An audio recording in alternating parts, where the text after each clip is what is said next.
Now let's put Europe into perspective. Today, Mark Grant of Southwest Securities wrote that equities have seemingly, quote, died in Europe, and went on to compare the market cap of European sovereigns to U.S. companies. Here is what he came up with. He said the Italian financial sector has the same market cap as Colgate-Palmolive. Portuguese total equities rivals that of Whole Foods. And last, Greek stocks are comparable to TripAdvisor, which is the 400th largest company in the S&P, clocking in at around $5.8 billion. That puts it in perspective. For more analysis on Europe, the Fed, and the U.S. markets, I want to bring in Todd Schoenberger of Black Bay, John Silvia of Wells Fargo, joining us as well, and staying with us, our guest host for the hour, Matt McLennan. And Todd, let me start with you, because it makes a compelling case for why anybody would need to be in European equities right now. That's right. And Europe, well, look, they're headed for a deep depression. I mean, let's be honest here. And who is China's #1 customer? A deep depression? Absolutely. The debt bombs that are there. We've talked about this a million times, Adam.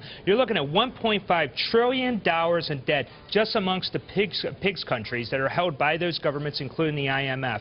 Think about another $500 billion held by the money center banks here in New York. That is going to crush the debt problems. It's a poison. You can't just cure it by just throwing a couple of dollars there. But here's the thing. If Europe goes down, who is China's #1 customer? Europe. They go down. Well, who's going to buy our treasury debt? You have a U.S. government right now that is leveraging its own self by borrowing 40 cents on the dollar, or by issuing U.S. treasuries to China. If they don't buy our treasury debt, what are we going to do in this country? Be anarchy, chaos.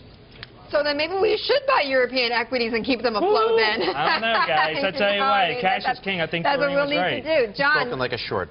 John, let me bring you in on this conversation, though, because it's, you know, if it goes all hell in a handbasket, the only ones that can save us are what? The central bankers? It is the central bankers who will be the lender of last resort.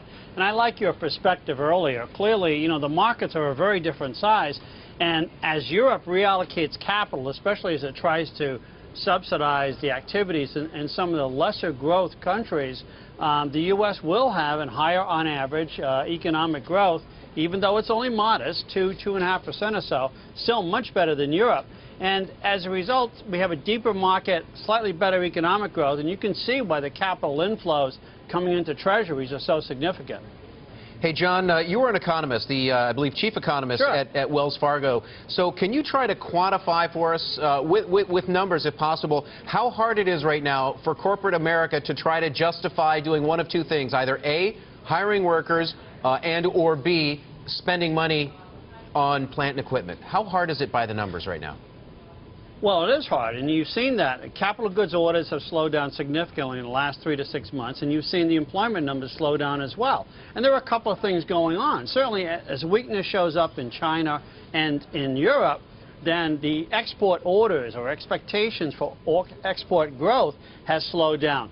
In the meantime, people have lowered their earnings expectations in the United States, and if you saw yesterday with the GDP report, corporate profits have slowed down as well. So there is, you know, a cash flow constraint on a lot of businesses in terms of willingness to invest and hire. Meanwhile, what we're also seeing is that the top-line expectations have actually been lowered as well. So it's not surprising to see a slowdown. The extent of the slowdown, though, is far greater than I think anybody anticipated. Matt, you're the, I guess, the bull at the table. We've got the bear right here strapped in next to me. What are you buying right now that you're comfortable buying? Well, it's probably the first time I've ever been called a bull, because we spent all of our time worrying at First Eagle. What I would say, though, is when you look at Europe as a whole, as bad as the situation is, and it is bad, there are some things to bear in mind. Firstly, the aggregate level of deficits across Europe are about half that of the United States, and the current account is imbalanced, so they don't have the same savings issues. When we look at the European markets, we look for pockets of low expectation. As you said before, we don't buy the whole market. We're not speculating on the banks. We're trying to chip away at the marble to find the good businesses. We like investment holding companies. They own stocks that have sold off, and they trade at a discount to the sum of the parts, so you get a double discount, and that way you get a margin of safety. But we're certainly not bulls by any measure.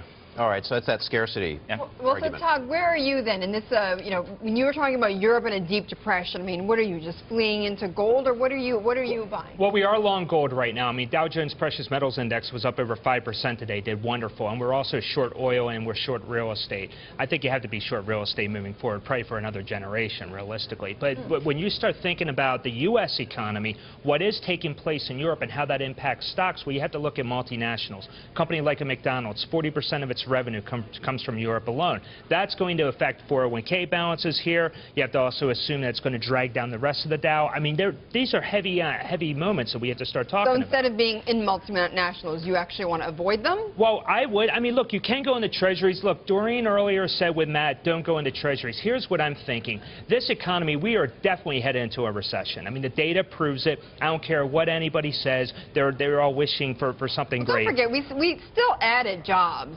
We still added jobs, Oh, though. please. 70% of the jobs created in this country in the last 6 months are of the low-income variety. Hospitality, leisure, retail. How's that going to stimulate GDP growth? You want to know why we're at 1.9% at print? Can you sustain that going forward? You need high-income wages right now. And even the guys that are getting jobs right now, Betty, are actually, you're saying their salaries cut. A guy making 150 grand before was making 75. How is that person going to go out and buy a home and buy a car and durable goods and everything else? Well, I mean, I don't disagree, but I don't know if that necessarily means we're headed into a contraction, though, with the economy, right? Okay, go use the data. Since World War II, anytime the year-over-year GDP rate dipped below 2%, the United States economy has always ended up in a recession. Takes 2 to 3 quarters later. You want to know where we were the first 9 months of last year? Under 2%. Hey, final word, just 10 seconds. John Silvia, economist at Wells Fargo. Have you adjusted your GDP down because of today's jobs data? No, we still had 1.5% to 2% for the second half of the year. We're going to stay right there. We were on the low end of the consensus in the blue chip. I think we'll stay right there. Okay. All right, John, thank you. John Silvia, Wells Fargo, also to Todd Schoenberger